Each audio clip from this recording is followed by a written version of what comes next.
প্রথম কথা হচ্ছে যে তারা ইচ্ছাকৃতভাবে এদেশের মাইনরিটিদেরকে কোণঠাসা করার জন্য এই কাজগুলো করেছে, যাতে মাইনরিটিরা এখানে কোনো নির্বাচিত হয়ে প্রতিনিধিত্ব না অর্জন করতে পারে। এটা ইচ্ছাকৃতভাবে করা এবং মাইনরিটিদের নেগলেক্ট করা। আমি দেখছি যে এখানে জিলানি বস এইরকম একটা আইডি আছে, সেই আইডির মধ্য দিয়ে ইচ্ছাকৃতভাবে সে পুরনো একটা ভিডিও দিয়ে গোবিন্দ প্রামাণিকের 2 গালে জুতা মারো তালে তালে, এটা আরপিওর বিধান মতে স্পষ্ট নিষেধ আছে এবং তার বিরুদ্ধে শাস্তিমূলক ব্যবস্থা গ্রহণ করবে। আমরা ডিসি সাহেবের দৃষ্টি আকর্ষণ করছি, উনি বলছেন ব্যবস্থা নেবে, মানে উনি মানে আমাদেরকে কেমনে বিদায় করবে সেই তালে আছে। বৈষম্য বিরোধী আন্দোলনের ফসল ছিল আজকের নির্বাচন, কিন্তু আমি এইখানে এসে দেখলাম যে যত প্রকার বৈষম্য তার চাইতে আরো বেশি বৈষম্য তৈরি হয়ে গেল।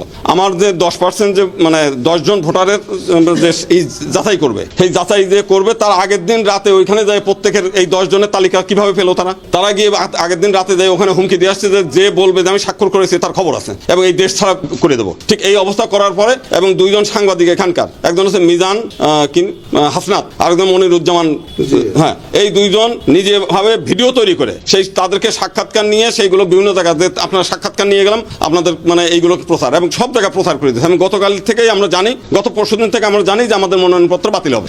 কারণ বাতিল হবে এই কারণেই যে ওনার তো এখানে কোনো প্রতিদ্বন্দ্বী নেই, একমাত্র প্রতিদ্বন্দ্বী আমি, যে কারণে আমাকে যেভাবে মানে অন্যায়ভাবে এই আপনার নির্বাচন কমিশনের মানে লোকজন সহায়তা এই কারণে, কারণ এটা একটা গোপন জিনিস। আপনি আরপিওর বিধান মতে এই ভোটটা হবে গোপন এবং এটা কেউ জানবে না।